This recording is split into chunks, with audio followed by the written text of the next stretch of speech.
جب بھی پاکستان کا یوم آزادی 14 اگست آتا ہے، تحریک پاکستان کی روح دو قومی نظریے کا ذکر ضرور ہوتا ہے۔ آج سے کم و بیش 54-55 سال پہلے 1971 میں جب ہمارے ازلی دشمن بھارت نے شیخ مجیب الرحمان سے مل کر پاکستان کو دو لفظ کیا، تو اس وقت کی بھارتی وزیر اعظم اندرا گاندھی نے دعویٰ کیا کہ آج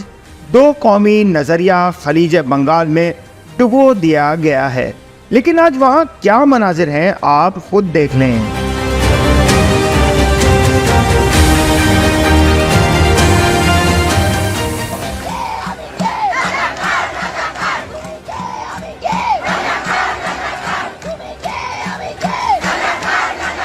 اندرا گاندھی کے دعوے کا مطلب یہ تھا کہ آدھے پاکستان کو بنگلہ دیش کی صورت میں ہندوستان کی سیٹلائٹ اسٹیٹ بنا کر انہوں نے ہندوؤں اور مسلمانوں کے الگ الگ یعنی دو قومیں ہونے کے نظریے کو ختم کر دیا ہے۔ کہتے ہیں کہ وقت سب سے بڑا منصف ہے۔ شاعر مشرق حضرت علامہ محمد اقبال رحمت اللہ علیہ کی طرف سے پیش کیے گئے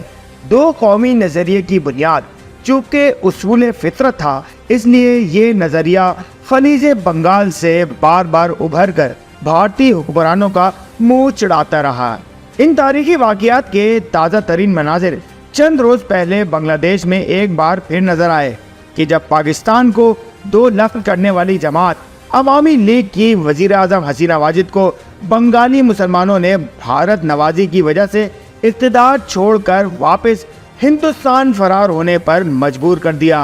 اور پورے ملک میں لگے ہوئے شیخ مجیب الرحمان کے مجسمے گرا دیے کہ جس کے ذریعے پاکستان کو دو لفظ کر کے اندرا گاندھی نے دو قومی نظریہ خلیج بنگال میں ڈبونے کا دعویٰ کیا تھا۔ 1971 میں دو قومی نظریے کے حامی بنگالی مسلمانوں کو رضاکار کہہ کر نفرت کی علامت بنا دیا گیا تھا۔ بھارت کی سیاسی و معاشی غلامی کی علامت حسینہ واجد سرکار سے آزادی کی حالیہ تحریک کے دوران بھی حسینہ واجد نے احتجاج کرنے والے طالب علموں کو دہشت گرد اور رضاکار قرار دے کر اپنی دانست میں گالی دی۔ لیکن چونکہ دو قومی نظریہ خلیج بنگال سے ایک بار پھر ابھر چکا تھا، اس لیے احتجاج کرنے والے بنگالی اسٹوڈنٹس نے دو قومی نظریے کی حمایت کی، گالی کو اپنے لیے اعزاز قرار دے کر یہ نعرے لگانے شروع کر دیے کہ تم بھی میں بھی رضاکار رضاکار۔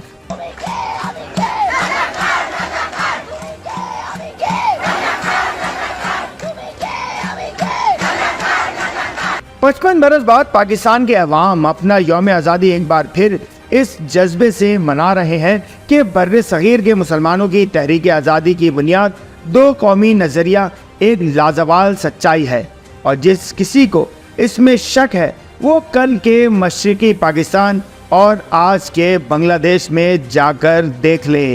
M2M اردو، جڑے رہے منٹ ٹو منٹ۔